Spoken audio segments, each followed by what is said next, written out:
High, আমি সুস্মিতা, এই রান্নাঘরে আপনাদেরকে স্বাগতম। আজকে আমার রেসিপি চানা মশলা। এখানে আমি কিছু ছোলা আগের দিন রাত্রে ভিজিয়ে রেখেছিলাম, যেটা অঙ্কুরোদ্গম হয়ে গেছে, আপনারা দেখতে পাচ্ছেন। এই ছোলা ধুয়ে আমি রেখে দিয়েছিলাম। তার সাথে আমি নিয়ে নিচ্ছি দুটো কাঁচা লঙ্কা, লেবু, গন্ধরাজ লেবু, পেঁয়াজ, টমেটো আর বিট নুন। সাথে আমি মশলা হিসেবে নিয়েছি আমার একটা সিক্রেট মশলা, যেটা হচ্ছে জিরে। এই জিরেটাকে আমি তাওয়ায় ভেজে নিয়েছিলাম, নিয়ে সেটাকে গুঁড়ো করে এতে আমি ব্যবহার করব। সাথে নিয়ে নেব বিট নুন, এবং সাথে যখন আমার তৈরি হয়ে যাবে রেসিপিটা, তখন আমি একটু এতে ঝুড়ি অ্যাড করে আমি পরিবেশন করব। আপনারা দেখতে পাচ্ছেন আমি এখানে লঙ্কা কুচিয়ে নিয়েছি। এবার এতে আমি ছোলাগুলি অ্যাড করে দিচ্ছি। সাথে দিয়ে দিলাম 1 চামচ পেঁয়াজ কুচি, সাথে দিয়ে দিলাম 1 চামচ টমেটো। এতে লেবুর রস আমি অ্যাড করে দিচ্ছি।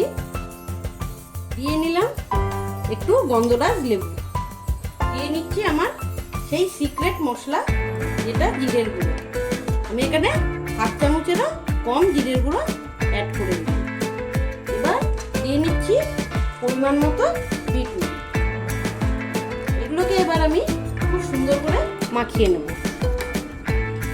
এগুলো আপনারা কিন্তু বাড়িতে খুব অনায়াসে বানিয়ে নিতে পারবেন, এবং টিফিনে কিন্তু আপনারা খুব তাড়াতাড়ি বানিয়ে খেয়েও নিতে পারবেন। চানা মশলা আমার রেডি হয়ে গেছে। এবার এতে আমি কিছুটা ঝুড়ি অ্যাড করে দিলাম। এটিকে খুব সুন্দর করে মাখিয়ে আপনারা খেতে পারবেন। আমি আরেকবার সবগুলোকে ভালো করে একটু মিশিয়ে নিলাম। আপনারা অবশ্যই বাড়িতে বানিয়ে খাবেন, এবং এই রেসিপিটি কেমন লাগলো আমাকে অবশ্যই কমেন্টের মাধ্যমে জানাবেন।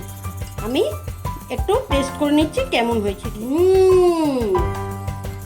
ব্যাপক ব্যাপক! আপনারা কিন্তু অবশ্যই বাড়িতে বানিয়ে খাবেন, এবং কেমন লাগলো আমাকে কিন্তু অবশ্যই জানাবেন কমেন্টের মাধ্যমে। নমস্কার, ভালো থাকবেন।